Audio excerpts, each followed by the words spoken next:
much that it was just easier to suffer in silence. If we were having trouble with an adult and we confided in our parents, it was automatically jumped on that we better be respectful and we were grounded for speaking badly about an adult in a position of authority. Being burnt out wasn't allowed either. Asking for a break would also get us punished. That's crazy. Your parents were absolutely fucking horrible, my love. I'm so sorry. Our parents had rules, like you must clean your plate and you couldn't ask for more food. You must ask for permission before getting a drink or a snack. And when we got older, you had to ask for permission before making yourself something to eat. We had morning and evening chores, and we couldn't do them all at once. They had to be done at their designated time. We didn't get out of them if we were sick either. Curfew was super early, and we weren't allowed to pick our own friends entirely. Our parents often cut off friendships for us because they didn't approve of the family. And it would be something really fucking stupid, like they thought the parents were too young, or the name they picked for their kid was trashy. That's insane. That's fucking crazy. You couldn't be friends with someone because they didn't like what the child's name was. That's crazy. My sister and I were relatively close thanks to that upbringing and the fact that we lost our parents when we were still pretty young ourselves. But my sister slowly became more like her parents. She's very strict with her kids. They're now teens and preteens. Her and her children's relationship is a perfect mirror of ours and our parents' relationship. My kids are a bit younger, but I've always worked on not being the same kind of parent that I were, and my relationship with my kids reflects that. My sister's comments on how open my kids are with me and how much they talk to me in comparison to how little hers talk to her. That's because, OP, you have given your children a safe space to come and be honest with you. You have let your kids know that if you're struggling with something, you can come and tell me and I won't spin it around and make it a punishment for you. I'm not going to listen to what you did when you're coming to tell me what's going on with you. I'm going to just listen because that's all you need right now. You let your kids know that you are a safe place for them. Your sister, on the other hand, yeah. In turn, her shitting on me and speaking bitterly about the difference in our relationship with our children every time we spoke. At one point, she accused me of doing no parenting, and I told her no. I parent my children, but I didn't turn into our parents with my children like she did with hers. I told her that's why her kids tell her nothing. It's history repeating itself again. My sister feels like that was the cruelest thing that I could have said to her, and maybe it was. The truth hurts. She needed to hear this. You are the only other person other than herself that can tell her this. You went through this exact same thing. You know exactly what she's doing to her children. You recognize it from the outside looking in. Sometimes we need to hear the truth regardless of how much it hurts us. I see so much of our childhood in how she is with her kids, but in a less vicious way at times. Although it might be due to her husband being different, and therefore there's less to ganging up on them all the time. But I know what I said got under my sister's skin, and it's still bothering her. So am I the asshole? I don't think you're the asshole at all. I think you were honest. You told your sister everything she needed to hear in the moment, and her feelings got hurt. She knows that there's an issue. She knows there's a problem. She can pinpoint the differences between the way your children talk to you and the fact that her children don't talk to her at all. She knows that there's a problem. She's just upset about the fact that you let her know the problem is her. You said that you know your sister is in fact bothered by what you told her, so I'm going to go out on a limb and assume that you guys are still talking to each other. If your sister continues to bring up this topic, I think you should talk to her about it. Talk to her about your experiences that you guys shared growing up with your parents. Remind her what it was like to want to talk to your parents but not do it because you know eventually it's going to be turned into a punishment for you. Remind her exactly how it felt when you could not go to your parents and why you didn't talk to them. And let her know you're doing the same thing to your babies and you're questioning why they don't talk to you. We didn't talk to our parents for the exact same reason. Why do you think your kids would talk to you? I don't think your sister's a bad parent. I think she had your place and I'm a good parent should be. But she can't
a 3DS.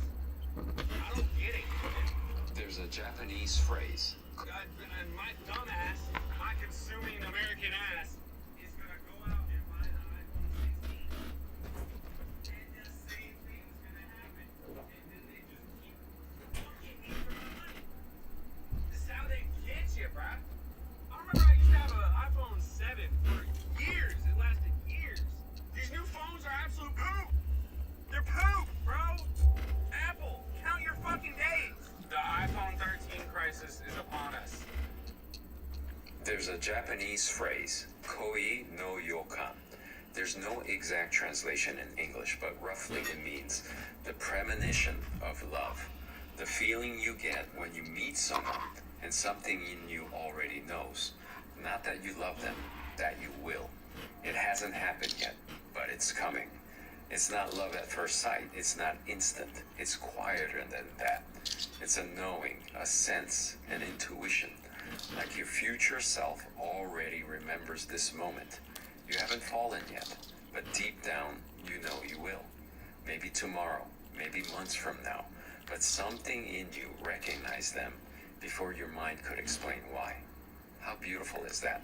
That love announces itself before it arrives. There's a Japanese phrase, koi. 9 grams don't happen randomly. She also needs magnesium to relax. I break this down and Okay, this is one of my hottest, oldest takes, and that is the movie Titanic is not actually primarily a romance. It is a coming-of-age story of Rose Duplicator, and that all Rose Duplicator hate is just plain misogyny. I'm going to explain why.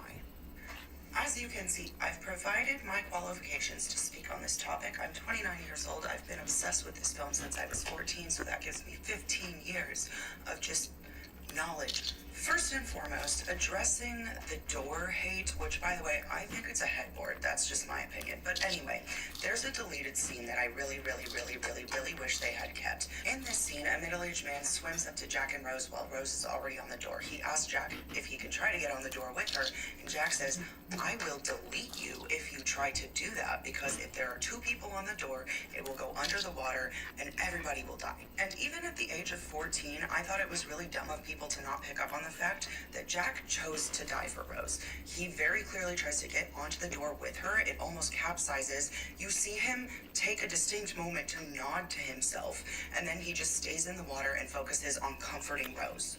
He chose to die for her out of just pure chivalry, okay?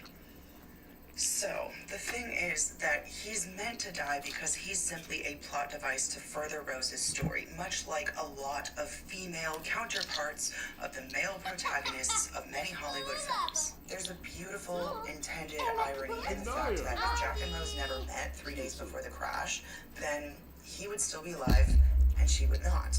Quite frankly, the reason that Jack doesn't make it to the end of the movie is because when he passes away is the moment that he stops serving a purpose for Rose's progression.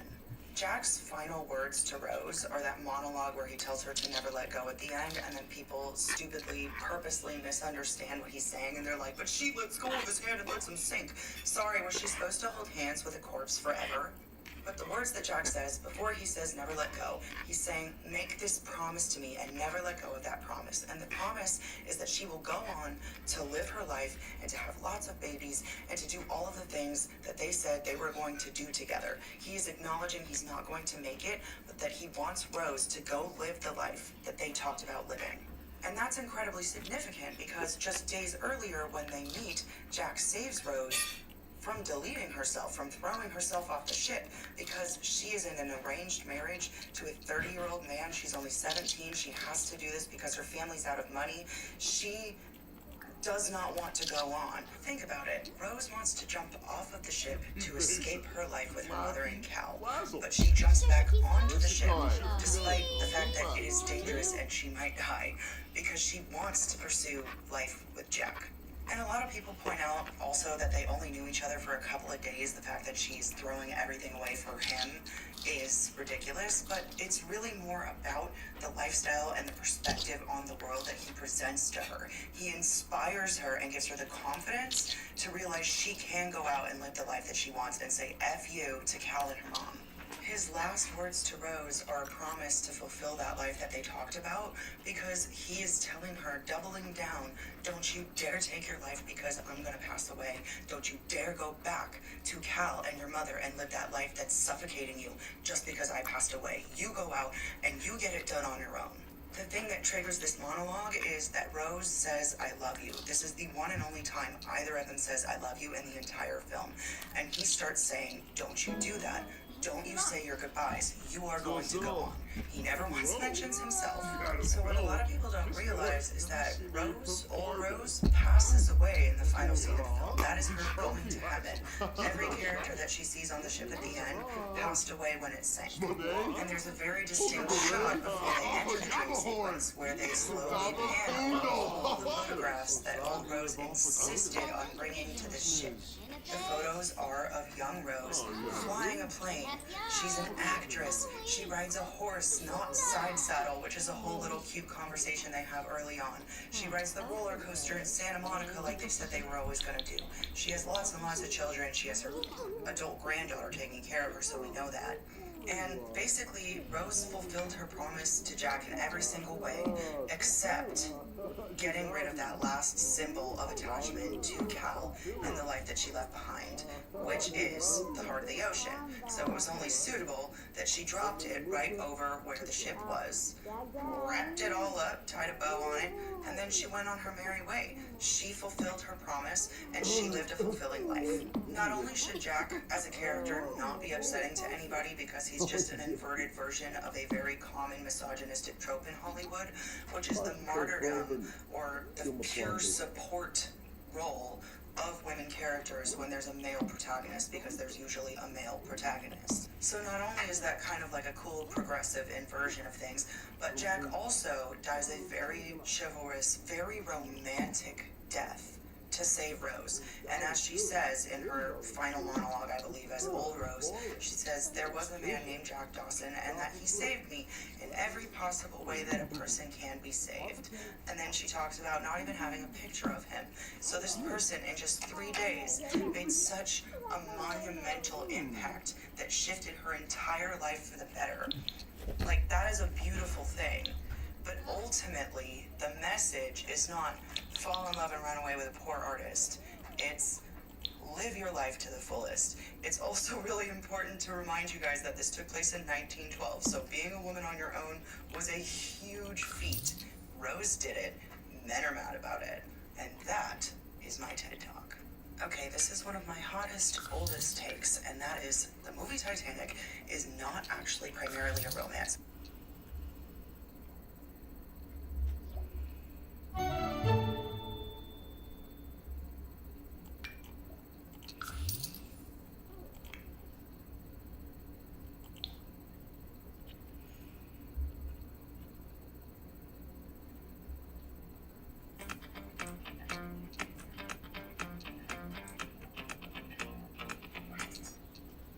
Hey, quick question. Do you ever take Uber or Lyft? Most people don't know this, but if something sexual ever happened during a ride, What are we gonna say? I tell you what one I've always hated.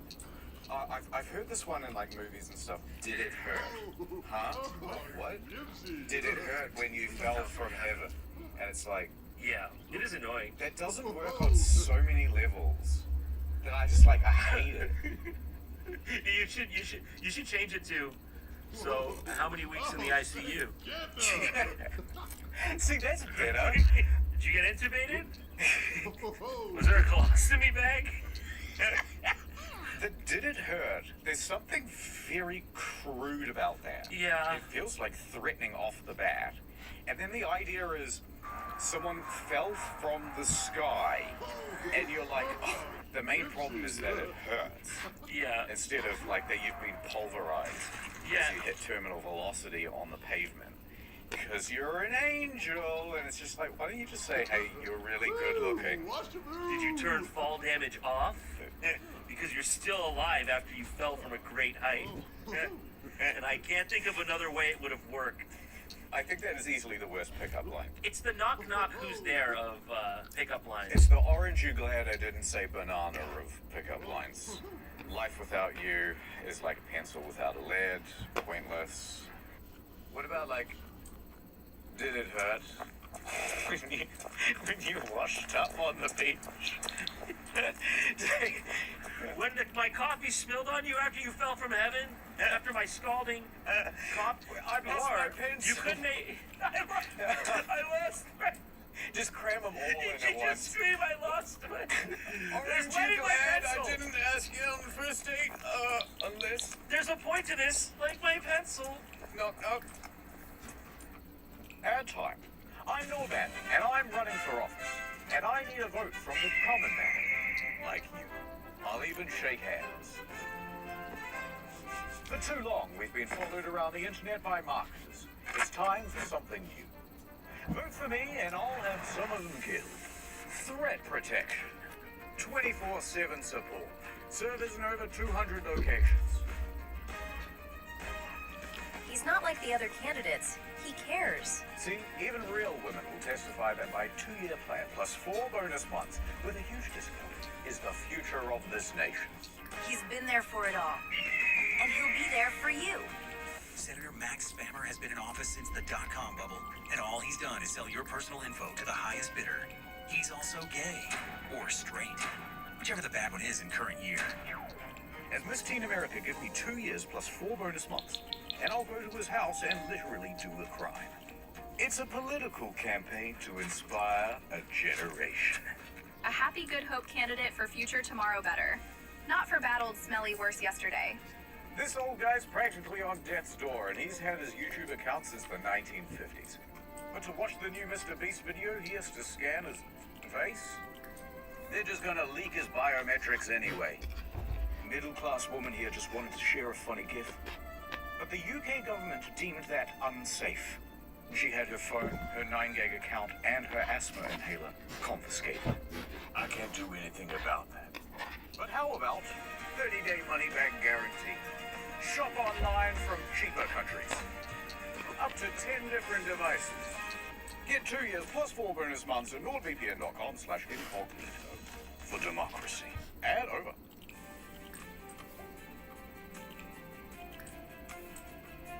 Okay, say somebody finally agrees to go on a date with us. Yes. Where do we take them? Good question. Okay, never take them out to a restaurant. The dinner date is the worst. Yeah, dinner. Dinner's brutal for a first date. It's far too confrontational. It's like going to a job interview as a first date. You're locked in. There's no backing out. Yep. If you go into a restaurant, once the flow of a conversation starts to get going, they have a bell in the kitchen and they go, quick, someone's conversing and having a good time. And then they send the waiter over and he's like, just wanted to make sure everything was going well. And you go, That is true. oh, here's some. Never go to a movie on a first date. Yeah, you're like just about to hit it off. The mood's right there, and then you just gotta stop talking. Well, Yeah, you're just like highly aware of all your physicalities. it's like, let's hug while we watch Mufasa or whatever. What are you supposed to do? Like, wrench them over the armrest, half arched over the armrest? Like, it doesn't work. Yeah, it doesn't work. The best thing for a first date, just walk around. Just walk around. Then you don't even have to, like, look at each other. You walk around until you get hungry and you get coffee or whatever. You know, if you're on the walking date, you're more likely to hit up like a hot dog stand or something. Which, it's a more natural meal. And then you can like look at some ducks in a pond or something while you eat. Yeah. That is really good advice, honestly. Like, And you know what the best part is as well? If it's not going well, I'm gonna walk left. You go right. yeah, you could just quickly kick a sewer drain, drop down there, like Mario Sunshine. Tons of public works to duck behind. Yeah, I like the idea of the hot dog as well. You can, if it's going well, you share the hot dog, you meet in the middle with the onions. The walk on the first date. So what about the second date? Where do you go on the second date? Oh, that's a good one. First, when you see them, wave. You know, they like that because you've seen them That's- before. You want to acknowledge Yeah, them. we've established. I'm establishing that I know you. Okay, and then you just go straight in for the kiss while you grab the chest. What do you think? Does that work? If it was me, JonTron, right? Yes. First thing I would do is be like, well, obviously, you know me from Flex Tape. You know. But they know me from the last date. Yeah, and the previous day. Yeah. Like, okay. Remember me from last week? Yeah. Okay, well, I'm back. You can think of this as like the sequel to the date. Yeah. You should try to arrange your date like a movie arc as well. So if the first one goes well, the second one should go badly. The first one's also low budget, right? Yes. We can go to a slightly more upscale establishment. What's a place you have to pay to walk around? A zoo. Disneyland? Yeah, okay, so you're walking around at Disneyland, Yes. but it has to go badly and then end on a cliffhanger to set up part 3. Yeah, it's gotta go, maybe not badly, because then there would be no third. You're in the roller coaster. Everyone's loving it. But then you're like, I'm gonna do a romantic gesture. You're gonna stand up and make a big heart shape with your body. Okay, that's pretty impressive. When that happens, it tips. You're hanging on to the side. Oh God, I'm gonna die. She's like, let me help you, right? Because she doesn't want you to die, so subconsciously she's falling in love with you. It's just the second date, and she's like, I kind of know him now. I feel like I'm obligated to help. Yes, she doesn't know about your many debts. She doesn't know about your many horrible habits. Yep, Your shortcomings. It's brilliant. She hasn't figured out that you're wearing lifts in your shoes. It's working. Don't let go. I love you. And then you let go. That's it. That's a better way. Yes, you do let go. You fall into a bush. It cut to black. Credits. Where you at? Yes. Like, and then You run out the cast member exit, you go past all the people in the Mickey costumes, and you leave the park, and then somehow she doesn't know how this resolved. yeah. Well, it cut to black. It's like a worse version of Titanic. She doesn't know if you're dead. Then you wait a month. She's moved on. It was very scarring. But then, when she's on a date with some other guy, that's when you show up again. Remember me? Turn them into cash with Vinted. Snap a photo, list your item. Easy. Once it sells, the buyer covers shipping. And with 0 seller fees, you keep... Maybe this kind of says something about her, that she didn't even check if you actually died, because that would have been on the news. You know, she could have told, like, a park staff, but she's just like, well, he let go, I guess he's dead. Yeah, that's a good point. Did she even come down to check you in the bush? That's a good piece of dating advice too. Fellas, when you do fake your own death, if she doesn't even check to see that you're dead, that's a deal breaker. That might be a deal breaker. So a lot of guys miss this one, okay?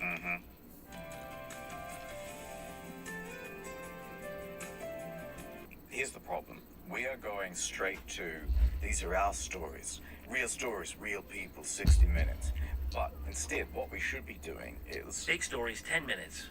who are you? And you've got 60 seconds. Right, so we're doing speed dating. You're you. All right. I'm a lady. Hello, fair lass. Hiya. Oh my gosh, I feel like I know you from somewhere. I feel like I saw you on the news. Didn't you fake your own death? Well, are we, wait, hold At on. that theme park? Well, you see, when you say, did I fake my own death? Snap, it cuts to black, credits. Why are you talking about credits? We're on a date. It comes back. Are you seeing things in your own head? It comes back. John is there. He's got a blood pack on the floor. He's going, I'm ready for day 2. The next woman, she is suspiciously wet. Suspiciously? She How do you mean has, she's covered in seaweed and has a blowhole in the top of her head. Okay. And she talks in a very low pitch.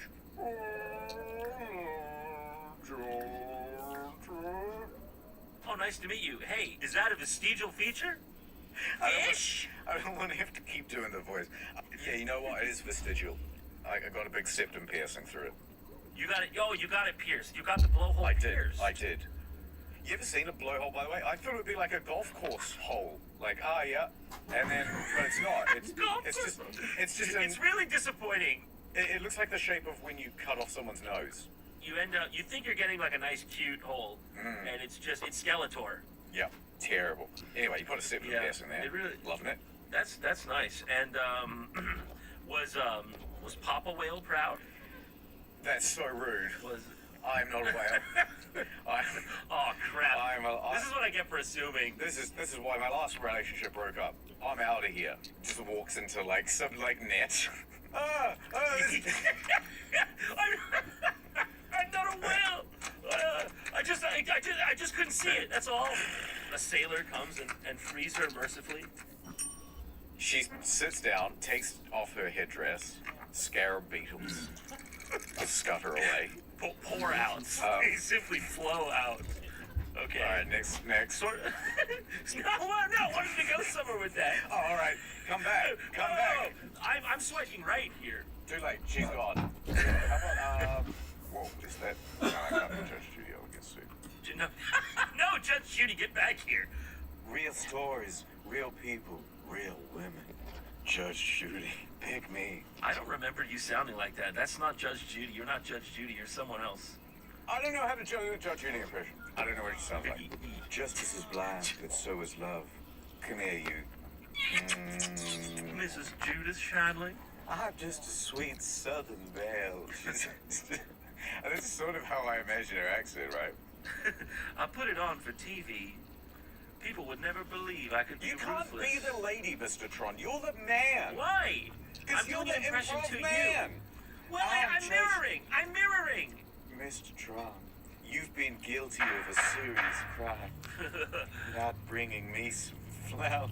Expect me to say guilty as charged. Are you gonna ask me for my number, or are you gonna plead the fifth? Oh, I'll just get it in Discovery, babe. Got your address too. I've got the horrible text messages we sent each other, the really smutty ones. That's all in there. All right. We're gonna get. She's a married woman, Mr. Tron. You good? This is To me, soon. Before we get sued in the Duded? sued in the Texas District Court. Let's get out. Okay, I think she's from New York, by the way. Maybe it's speed dating, because that's like you take a bunch of amphetamines. I was gonna say speed. I was actually about to say speed dating. Hey, what's your name? Hey, let me shake your hand. You look really beautiful. Clicks jaw. Clicks jaw. Oh, that's crazy. What are your hobbies? What are your interests? What do you like to do in the morning? Is it you go for a run? What do you have first? I usually have coffee. Is anyone else's heart racing like 200 miles an hour? No, it's like crazy. Like my hands are shaking. Oh, yeah. Oh, my heart is racing for you, but also it doesn't feel good. Oh, I think there's some dirt underneath this table. Hold on, let me clean it. Oh, yeah. She's like scrubbing the table. I'm like, oh, I really love a woman who cleans. She goes into the kitchen and starts like taking over for the head chef. Hey, actually, Mr. Tony was trying to win over like I love you. You're all the one that was helping me clean up all day. We're gonna go back. Give me that mop. You forgot that quarter. You didn't get that quarter. I love the top of the mop. You hold the bottom of the mop. I'll change the angle and you do the sweeping motion. Okay, good. You get more leverage on the mop this way when we both do it. How about this? I'll shave the top of my head. You can attach my hair to half the broomstick. Then you snap the broomstick in half. I'll take the bottom half of the mop. Okay, good. I don't know. What are we talking about? I feel like I was doing a bench and arrow impression. Oh, It does. Ding! Next person comes in. I don't want to do bench beer. Uh, Move on. Is that the Ayatollah Khomeini?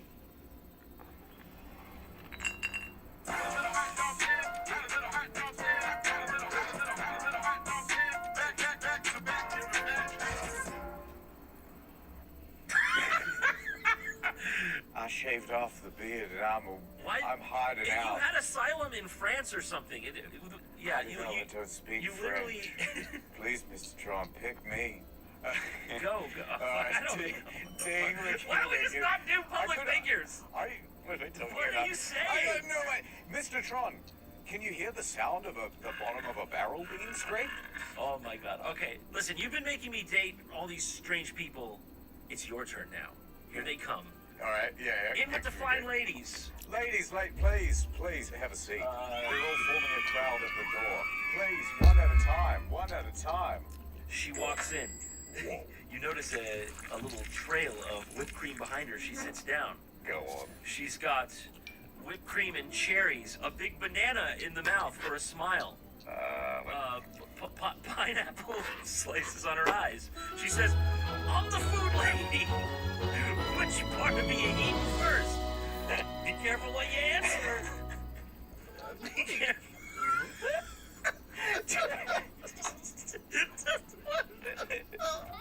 I'm the whole genre of thing. It's me. Spaghetti for hair. You know what? Enchanté. I go to kiss her. I don't speak French. I go to kiss her bear claw hand. What is? I go. What's your name, mademoiselle? It's Danish. Cheese Danish. The name's Coco Van. The name's My name is... Penne something or other. My name is Michelin. Michelin? These are my... Before we consummate this marriage, let me just ask you a question. What do you find most attractive about me? Well, yeah, well, how is this relationship possibly supposed to work? Aren't I going to have to keep her in the fridge? A good lady keeps her spoilage to a minimum. All right, next lady. Bring in the next one. No, I'm not dating the food creature. Yeah. Get out of here. I have Go feelings on. underneath all this fondant. Here, go to the next one. Would you date that? I think we could make it work. Yeah. I feel like you're making me feel something, you know? This is Chinese radish, by the way. The thing is, you can grow these into a mold. Yeah? So I'm just saying, you grow like 3 or 4 particularly shaped radishes. Hey there, right? You want to get all the essential vitamins and tonight? then all of a sudden, people are going, "Hey, how come your breath always smells like radishes?" And I'll go, "Never you mind. You mind your own business." See, that's the one they tell you to worry about, and then that's you. How can you compete? This is what the average woman feels like, right? And she's competing with these social media radishes. Are there any more sexy radishes? Me and you in another universe. Boy, that really tells a story, that one. It's like, hey, It does. I think this is that girl from class. I heard she's already going back to seed.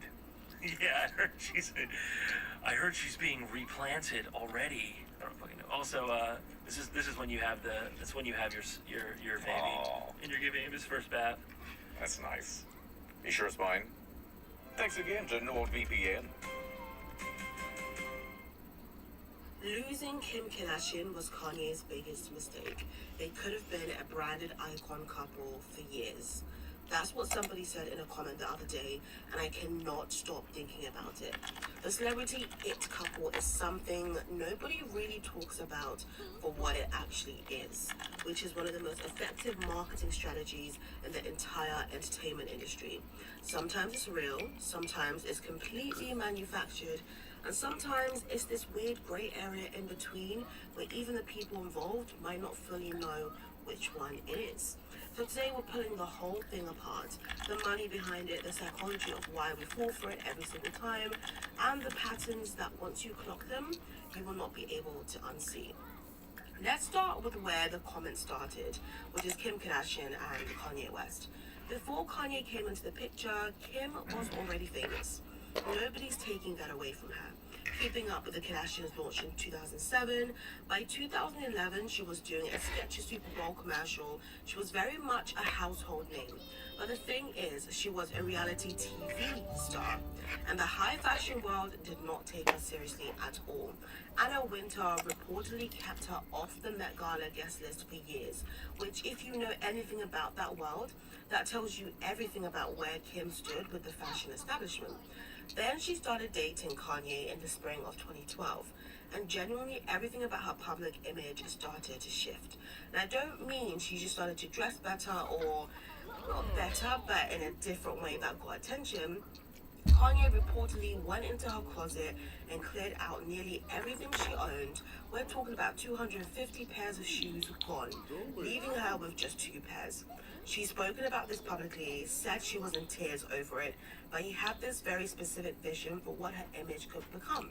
Minimalist, architectural, high-end, and replaced her entire wardrobe with Celine, Givenchy, Balmain, Balenciaga. May call that controlling, crazy, or whatever, but it did have impact. There's this thing in psychology called the halo effect, which basically means that when we see someone as successful or attractive, our brain automatically assumes everything connected to them must be good as well. When 2 people who both carry that kind of glow get together, that effect just multiplies. We stop seeing 2 famous people who happen to be dating. Brain starts processing them as this single elevator brand where everything they touch suddenly feels more premium. So Kim and Kanye had that in overdrive. By May 2013, just 1 year after they started dating, Kim finally attended the Met Gala for the first time. The same event she'd been kept out of for years. She walked in wearing this floral Givenchy gown while pregnant with North, and people absolutely roasted the dress. It became this whole meme. But she was there, and she was in the headlines. And she was there, I guess you could say, because of Kanye's connections to that world. By 2014, they landed the cover of Vogue together, which was a massive cultural moment. People were genuinely upset about it. Like, it was very controversial. That cover was really the turning point where the fashion establishment started treating Kim as someone to be taken seriously. But it wasn't a one-way street. Think about what Kim gave Kanye in return. She brought him an audience of hundreds of millions of women who had never looked twice at a Yeezy sneaker, and every time she stepped outside wearing Yeezy pieces, she was essentially bridging the gap between his streetwear world and the mainstream modern consumer market. Like there was both sides to it. A lot of people focus on what Kanye did for Kim, but it's the other way around as well. We can't neglect the fact that Kim had a massive audience. In 2019, Kim launches Skims, and that brand is now valued at $4 billion. If you look at the whole Skims aesthetic, the neutral palette, the clean lines, the minimalist packaging is very clearly rooted in the Yeezy visual world.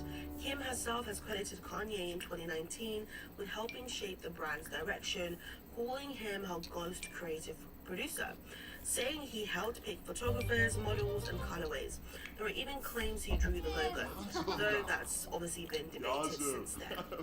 So what happens when a couple brand actually split? Kim kept going up. Night Skims just launched. She's doing legal advocacy.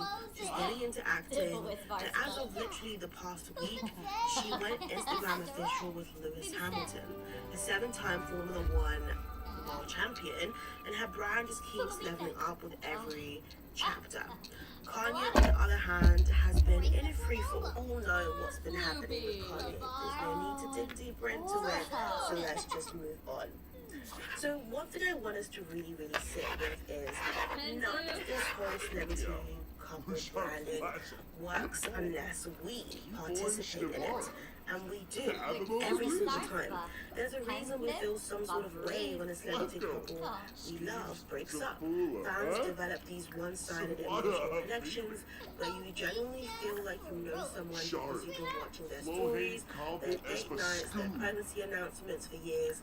Social media makes that sense of intimacy feel so real, even though you obviously never met these people in person. Or sitting here thinking, well, I would never fall for that. Respectfully, you probably already have. The couple brand isn't just content we consume for entertainment, it's a customer acquisition strategy. And whether we like it or not, we are the customers, and we have most definitely fallen for it at one point or another. But while you're here, if you want into this kind of breakdowns, just do hit that subscribe button because this is what I do every single week. So everything we've talked about so far has been couples where the branding element is kind of a natural byproduct of two famous people being together.